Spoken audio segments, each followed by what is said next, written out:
Bonjour à tous, c'est Claire, bienvenue dans cette vidéo où je vais vous présenter un oracle sur les runes, qui est un oracle que j'étais assez curieuse de regarder et qui m'a agréablement surprise. Alors il arrive dans une boîte traditionnelle de Lo Scarabeo, les nouvelles boîtes rigides. On ouvre, on a un petit cordon pour sortir hop, les cartes et le petit livret. Voilà, alors après au niveau des cartes, je vous montre le dos. Donc elles ont un aspect brillant, j'aime bien cette texture. Et elles ont, c'est des cartes de bonne qualité. Et puis donc voilà un petit peu le type d'illustration qu'on va avoir. Donc on regardera après toutes les cartes. Alors, dans le petit livre, comme d'habitude, il y a une partie en anglais qui est un peu plus riche. Et puis après, il y a une traduction avec une partie en français notamment. Alors, j'ai adoré la présentation de la personne qui a réalisé cet oracle. C'est quelqu'un, Bianca Luna, qui a travaillé avec les runes, mais pas du tout avec des cartes. Et donc, on lui a proposé de faire ce jeu-là. Et au début, elle était assez sceptique. Et puis, elle s'est lancée et donc, elle raconte un petit peu ce qu'elle a réalisé et pourquoi.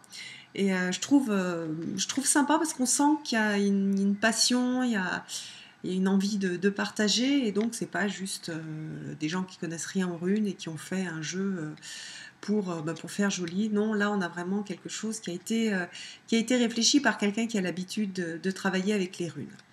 Donc les runes, je le rappelle, normalement c'est pas du tout des cartes, hein, ce sont soit des petits bouts de bois sur lesquels on va graver donc l'alphabet runique, ou des pierres. Donc moi j'en ai fait avec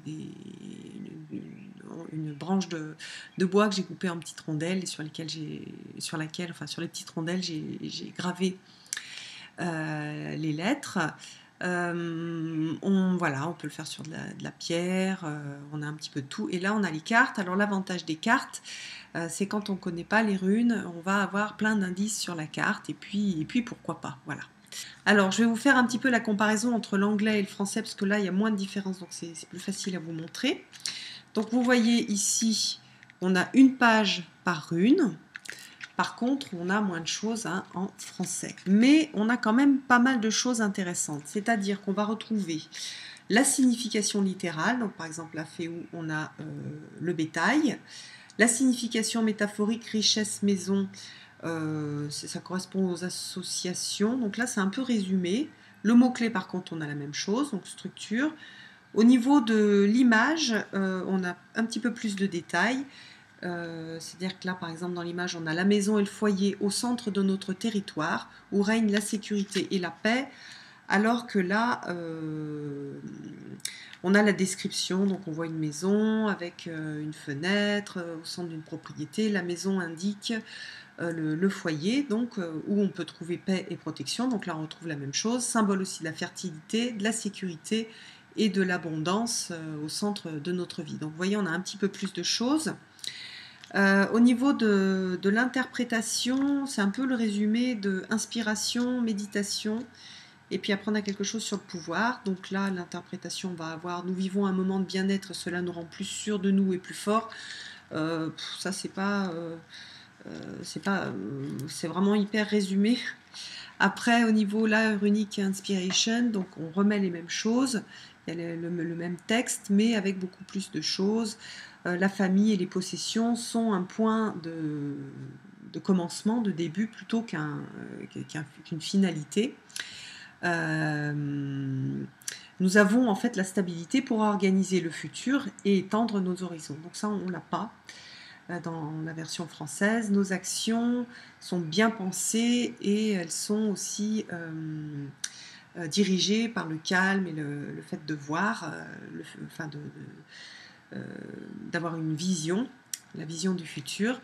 Après, il y a une suggestion de méditation que là, on n'a pas. Et puis, au niveau des pouvoirs, voilà, le Féou rend plus fort et nous aide à construire sur le long terme.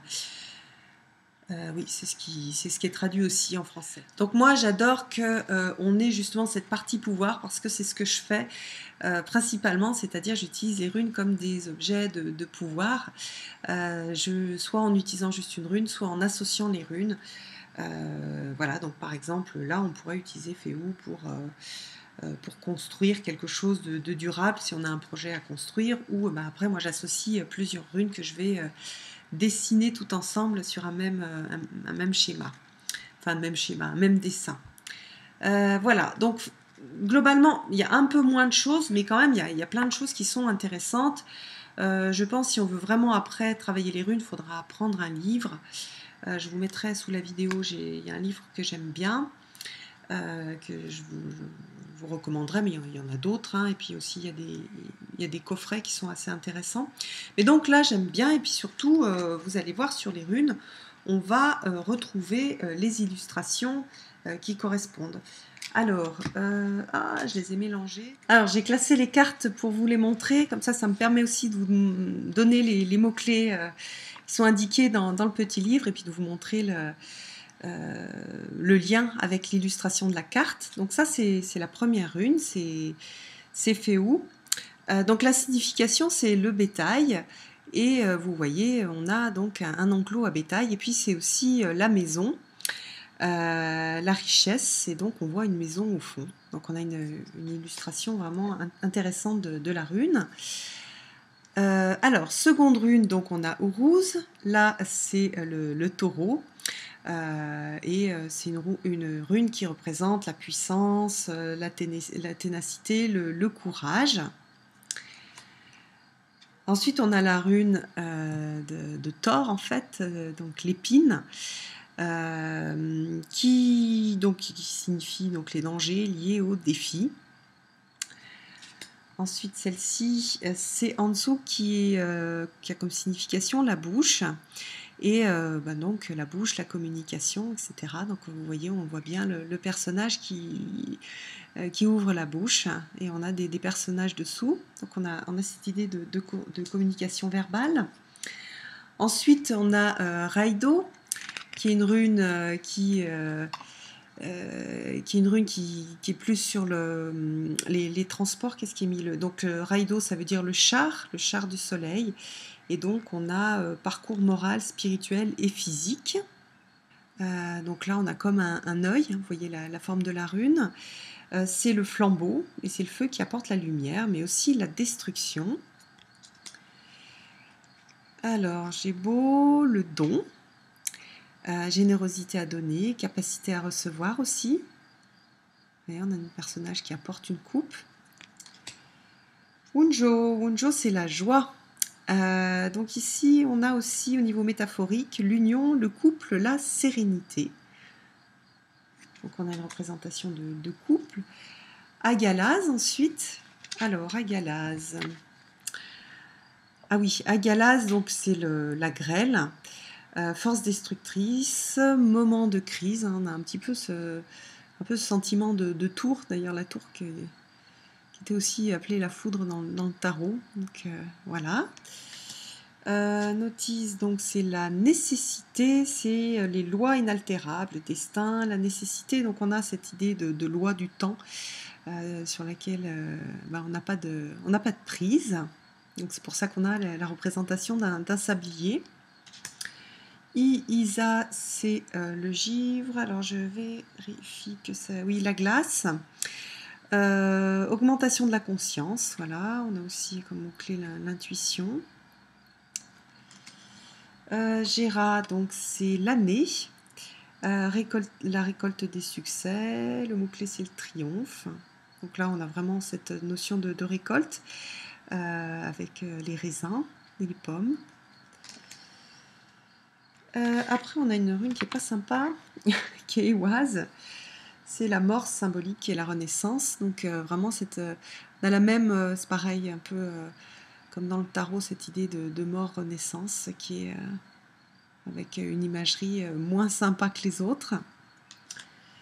Perto, donc ça c'est la chance. Qu'est-ce qu'ils ont mis? Le destin, imprévu, aventure, le risque.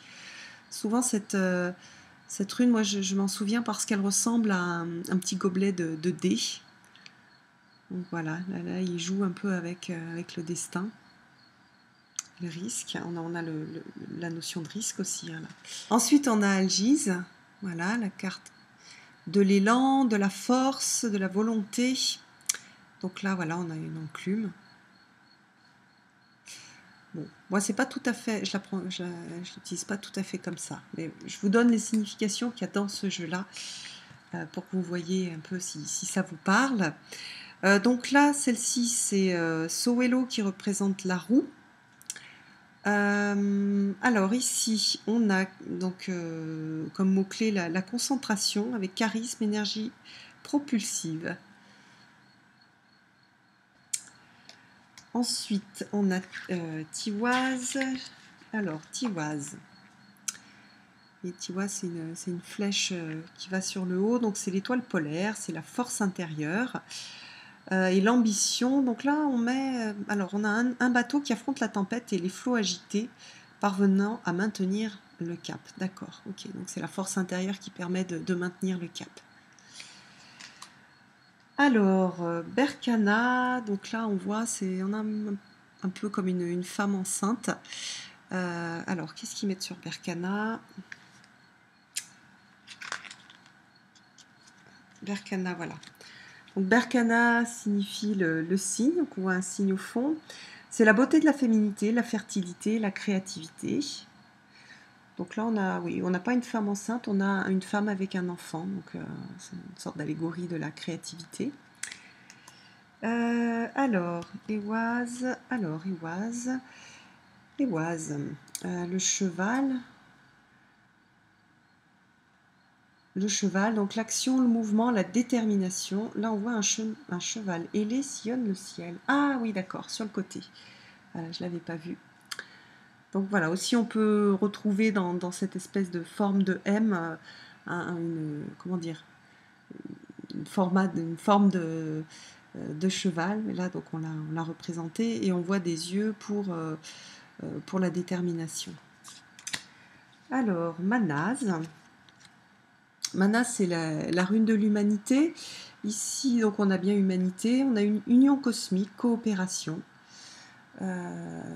avec donc la lune et le soleil. Donc là, ça fait plutôt alchimique comme représentation. Après, la guse. Alors, la guse, c'est l'eau, les émotions. Qu'est-ce qui est marqué? L'eau, pouvoir fécond de la créativité, inspiration. Donc avec une sirène au bord de l'eau qui est plongée dans ses pensées. Inguse, c'est l'entrée, l'assurance de soi, donc la confiance en soi et la protection. Donc là, on a vraiment cette idée de protection. Une forteresse défendue de chaque côté par une tour garde l'entrée de la construction. Ensuite, Otila. Alors, c'est la noblesse. Donc, voilà, la noblesse, la richesse, héritage, tradition. Et puis la dernière, Dagaz, lumière de midi, danse de la vie, splendeur, joie. Une jolie rune, celle-ci. Donc, je ne sais pas si vous voyez bien, mais le nom de la rune est écrit en bas. Alors, si vous avez déjà un livre, vous avez peut-être vu qu'elles ne sont pas écrites toutes de la même façon parce qu'il y avait plusieurs dialectes, parce qu'aussi c'est une retranscription de choses orales. Donc, c'est pour ça qu'on ne trouve pas les mêmes noms de partout. Alors, après, donc, on a des tirages qui ressemblent plus à des tirages classiques. Donc on a disposition de l'âme. Donc il y a une carte A qui parle de moi enfant. Après il y a le moi adulte, le moi sage et le D c'est le commentaire général sur la façon dont les trois niveaux conscients agissent dans une certaine situation. Voilà, on a une invitation aussi à méditer sur les runes, c'est assez intéressant ça, et ça permet de les retenir, c'est le travail que je suis en train de faire. Et, enfin, moi je le fais soit sous forme de méditation, soit justement quand je combine les runes, ça me permet de mieux les comprendre et de mieux les intégrer Et je me fais mes images à moi qui sont un peu qui sont différentes de ça. Mais bon, c'est tellement ancien les runes qu'on va avoir presque plus que pour les tarots des significations qui vont assez varier. Et puis surtout, c'est à chaque fois, c'est comment dire, comme vous voyez dans les significations, hein, la signification littérale, ça va être un mot qui va vouloir dire l'entrée, l'eau, la noblesse. Et après, on a l'interprétation de ce que ça peut vouloir dire dans nos vies d'aujourd'hui. Nous qui ne sommes pas des vikings. Alors j'aime beaucoup la partie l'oracle des runes comme talisman, avec donc un conseil d'allumer de l'encens, une bougie. Lorsqu'on est détendu, on se concentre sur une sphère de vie qu'on veut protéger, ou par exemple on veut acquérir plus d'assurance, ou alors si on veut trouver un compagnon, fonder une famille, etc. Une fois qu'on a bien cerné ce qui nous intéresse, on va prendre la carte qui protège ce domaine, donc en utilisant le petit livre. Et puis on reste en silence pendant quelques minutes, les yeux fermés, et on va visualiser, on va faire ce qu'on appelle en coaching de la visualisation positive. On va visualiser les situations qu'on aimerait bien voir se réaliser. Et puis lorsqu'on a bien tout exploré, on peut éteindre l'encens, la bougie, et puis on peut mettre par exemple la carte à côté de son lit. Je trouve que c'est une utilisation qui est très très sympa. Donc en résumé, j'aime beaucoup ce jeu, je trouve qu'il est bien réalisé. Bien sûr, c'est pas un jeu fait pour devenir un spécialiste des runes, c'est un jeu un peu entre un oracle et un jeu de runes. C'est intéressant pour les débutants, c'est intéressant pour les gens aussi qui veulent créer leurs runes et qui, par exemple, pour apprendre les runes, vont utiliser les cartes, et puis qui vont après aller ramasser des cailloux ou aller découper des branches pour se faire leur propre jeu et les graver. Donc on peut par exemple graver en mettant la carte, faire la gravure en même temps et en regardant la carte. Voilà, il y a plein d'utilisations qui sont sympas pour des débutants. J'imagine que pour les gens qui utilisent beaucoup, ça va les fait peut-être hurler de voir à nouveau les runes sur des cartes. Moi, j'aime bien en fait parce que ça permet de toucher plus de personnes, et je trouve que c'est très bien, et que y a quelque chose d'assez intéressant dans ce système de runes, et qui vaut la peine d'être découvert, et que ça permet de les découvrir et d'après aller rentrer dans la matière et aller faire soi-même son jeu de runes, et aller après prendre un livre pour plus travailler les significations des différentes runes. Voilà. J'espère que cette vidéo vous aura intéressé. Je vous donne rendez-vous pour une prochaine vidéo. À bientôt!